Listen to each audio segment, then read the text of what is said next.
بسم اللہ الرحمن الرحیم۔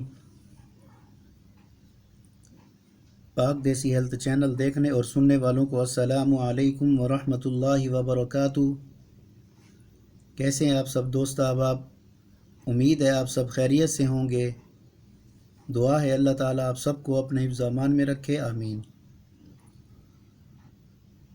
ناظرین، ایک اور ویڈیو لے کر حاضر ہوا ہوں۔ آج کی میری ویڈیو ہے مشت زنی پر، ان نوجوانوں کے لیے جو اپنے ہاتھوں اپنے آپ کو برباد کر چکے ہیں۔ مشت زنی ایک قاتل نشہ ہے۔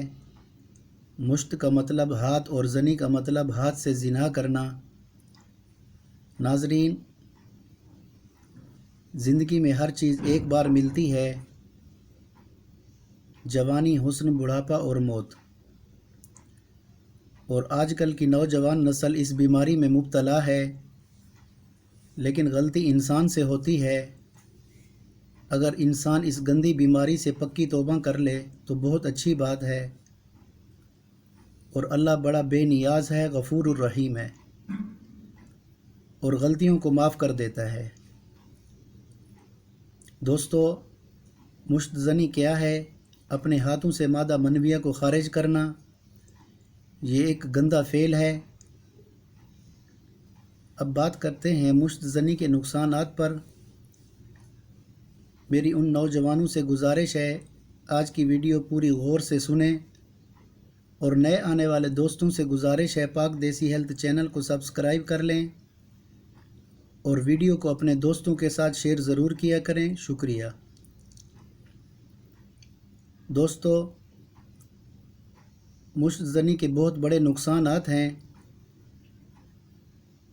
مشت زنی کرنے سے انسان کا جسم کمزور ہو جاتا ہے، انسان کی خوبصورتی ختم ہو جاتی ہے، مشت زنی کرنے والا انسان سے بدبو آتی ہے، اور فرشتے اس انسان کے قریب نہیں آتے، رحمت کے فرشتے دور چلے جاتے ہیں۔ ایک بار مشت زنی کرنے سے تقریباً 30 سے 40 قطرے خون انسان کے جسم سے خارج ہو جاتا ہے، اور چہرے کی رنگت پھیکی پڑ جاتی ہے، آنکھیں زرد ہو جاتی ہیں۔ مشت زنی کرنے سے دماغ کمزور، سوچنے کی صلاحیت ختم، اور بات بات پر غصہ آ جاتا ہے، آنکھیں اندر کو دھس جاتی ہیں، نظر کی کمزوری شروع ہو جاتی ہے، انسان کا جسم اندر سے خالی ہو جاتا ہے، جیسے لکڑی کو دیمک کھا جاتی ہے، اور یہ عادت انسان کو کھوکھلا کر دیتی ہے۔ مشت زنی کی وجہ سے جسم، ہاتھ اور پاؤں سن کی شکایت رہتی ہے، اور اس کی وجہ سے آنکھوں کے آگے اندھیرا آ جاتا ہے، خون کی کمی ہو جاتی ہے، سر کے بال گرنا شروع ہو جاتے ہیں، اور بالوں پہ سفیدی آنا شروع ہو جاتی ہے۔ تو اس کمزوری کی وجہ سے کسی بڑے آدمی کے پاس جانے سے کپ کپی، دل کی دھڑکن تیز ہو جاتی ہے، مردانگی ختم، سپرم ڈیڈ، اور پٹھے کمزور اور سکڑ جاتے ہیں۔ اور مشت زنی ایک لعنت ہے، آپ خود بھی بچیں اور اوروں کو بھی بچائیں۔ شکریہ۔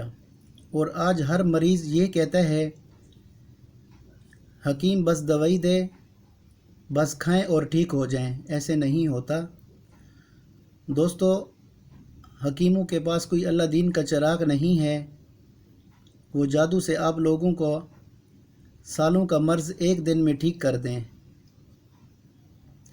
سب سے پہلے پکی اور سچی توبہ کریں، پھر علاج کی طرف آئیں، اور جو لوگ بالکل مایوس ہو چکے ہوں وہ مجھ سے رابطہ کریں، انشاءاللہ آپ دوستوں کے ساتھ بھرپور تعاون کیا جائے گا، لیکن شرط یہ ہے کہ سچی اور پکی توبہ، ورنہ علاج اور پیسہ بیکار ہے۔ ناظرین، یہ تھی آج کی معلوماتی ویڈیو۔ کل انشاءاللہ اس مرض کے علاج کے لیے ویڈیو بنائیں گے۔ شکریہ۔ السلام علیکم ورحمۃ اللہ وبرکاتہ۔